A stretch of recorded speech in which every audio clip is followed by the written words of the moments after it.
Hey, what's up, Raider Nation? My name is Anthony Galavis. Hope everybody had a great Thursday.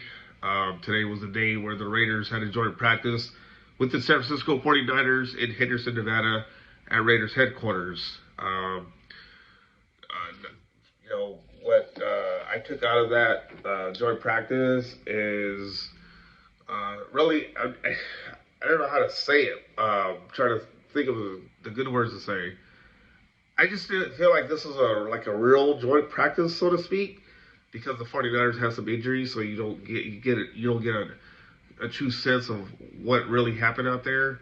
But nonetheless, I was able to jot down some notes, just following along with Tashawn Reed of say it again, Tashawn Reed of the Athletic, also Vic Tafur, as you guys all know, who covered the Raiders for a number of years, now covering the 49ers for The Athletic. He was there as well. And David Lombardi at the San Francisco Standard, he was there as well. So a lot of reporters there. I'm going to start off with Sean Reed, just going through the notes here. He said that he thought it was a pretty evenly matched practice between the Raiders and 49ers today. Raiders offense started slow, but picked it up during the red zone drills in the final 11-11 period. 49ers got the better of the Raiders defense throughout. And that's what David Lombardi said earlier. He said the 49ers offense making a lot of big plays against the Raiders today. Purdy split the safeties for a deep Parcells touchdown. Brandon Willis hauling the deep corner. And CMC has been involved in the downfield passing game. The thing about the Raiders secondary, that's my concern. I mentioned it today when I retweeted David Lombardi with what I had to say. My concern all along has always been the Raiders secondary because I don't have a good feel of that secondary. Now, they can prove me wrong when the season starts that they're going to be locking down corners, safeties going after, flying after the ball. But right now, I just don't see it. That's a big time concern because, like I said, you're going against Patrick Mahomes of the Kansas City Chiefs, Justin Herbert, and Bo Nix. And those, Mahomes, a future Hall of Famer, he has a lot of threats, a lot of weapons, like Xavier Worthy, Hollywood Brown. He can go deep against these Raiders defensive backs. Until the Raiders show me otherwise, as I said earlier, I just don't. I don't have high hopes for them. To be honest, the defense is really going to be hinged on what the Raiders' defensive front do, like Matt Crosby, their defensive tackles, Adam Butler, and so forth. Linebackers, Jamal Adams going after the quarterback, stopping the run. They need to stop the run because you get through the linebackers, you get the secondary. They're going to be doing what they did against Seattle last week, chasing after the runner. You can't have that, especially in a Pete Carroll team. Pete Carroll's team normally don't do that. They don't struggle, and so that's been my big concern with the Raiders defense, particularly on the secondary. Needing to see improvement come Saturday, and then next week against the Arizona Cardinals for the final preseason game before the real stuff begins for the Raiders on September 7th. Going through Tashawn's notes here, going through the notes that I took from Tashawn, he said the Raiders offense didn't move the ball much during team drills. They clicked in the red zone. Geno Smith hit Bowers, JT, Myers, and Tucker for touchdowns. He also said Max Crosby got home for what had been the sack on Brock Purdy. And then Ashton Jeanty had a nice run today. That was reported by several reporters. So that's a bright side because the offensive line seems like they're getting their act together, and they need to for Ashton Jeanty to have open lanes and take it to the house. That's what you hope, right, Raider Nation? That Jeanty can take it to the house.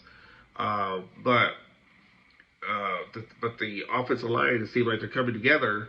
But we'll see come Saturday at 1 o'clock kickoff from Allegiant Stadium. Vic Tafer, let's see here. He said the 49ers defensive line did not get any back. Okay, so he said the 49ers defensive line did not get any traction against the Raiders O-line. As encouraging. He also gave a shout out to, oh my God, third tight end for the Raiders. I had to look it up because he said number 80 because he doesn't know because he's been covering the 49ers for the longest time. But he had mentioned that number 80 for the Raiders. And you guys can talk smack to me all you want because here I am. I don't remember the name as well. But Ian Thomas. For whatever reason, I was going to say Irv Thomas. But there was an Irv Thomas. But Ian Thomas, he had 2 nice catches and then he had some drops. But, I think he's going to be a good contributor for the Raiders offense this year. Let's see here. 49ers defense knocking a lot of balls loose, letting the Raiders know about it. So I haven't seen the video or I wasn't there, so I don't know what he's talking about. Was it against like the backup running backs? Was it against Ashton Jeanty? I don't know. He did the note that I took here. Fred Warner, linebacker, was harder than expected hit on Raiders wide receiver Dante Thornton. Again, that's his welcome calling to the NFL for Dante Thornton. Dante Thornton, 6'5", with speed at 205 pounds. He's going to be a big time threat for the Raiders. And, that's a good problem to have because, you have a lot of weapons on offense, especially with Chip Kelly calling the plays on offense. The sky's the limit for the Raiders offense. Things are going to be a lot better than they were last year because last year was dreadful. I talked about that last year. It was an eyesore. And the Raiders offense cannot do that this year. They can't have the running back like dead last year. But the Raiders, I just feel that on offense, with Brock Bowers leading the way, then Jacoby Myers, then Trey Tucker, who's stepping up. I'll be interested to see what Trey Tucker's going to do this year.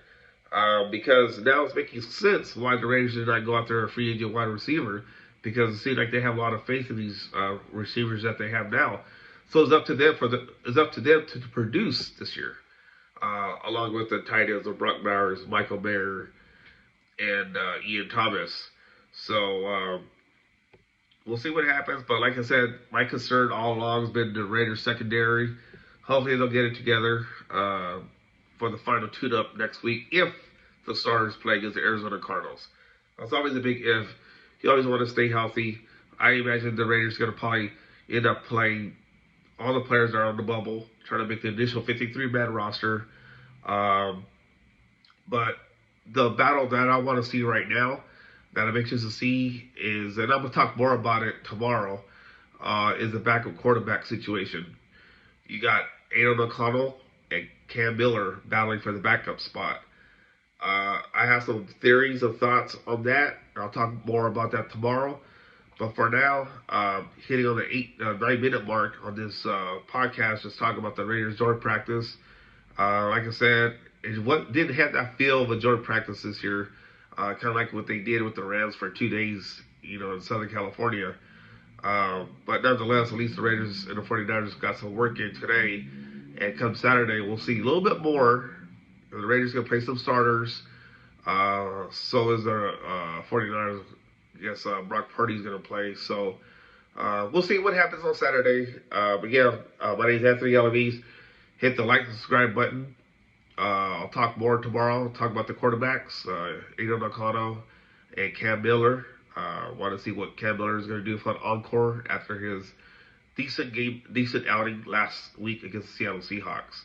So again, my name is Anthony Alavis, and we'll talk again soon.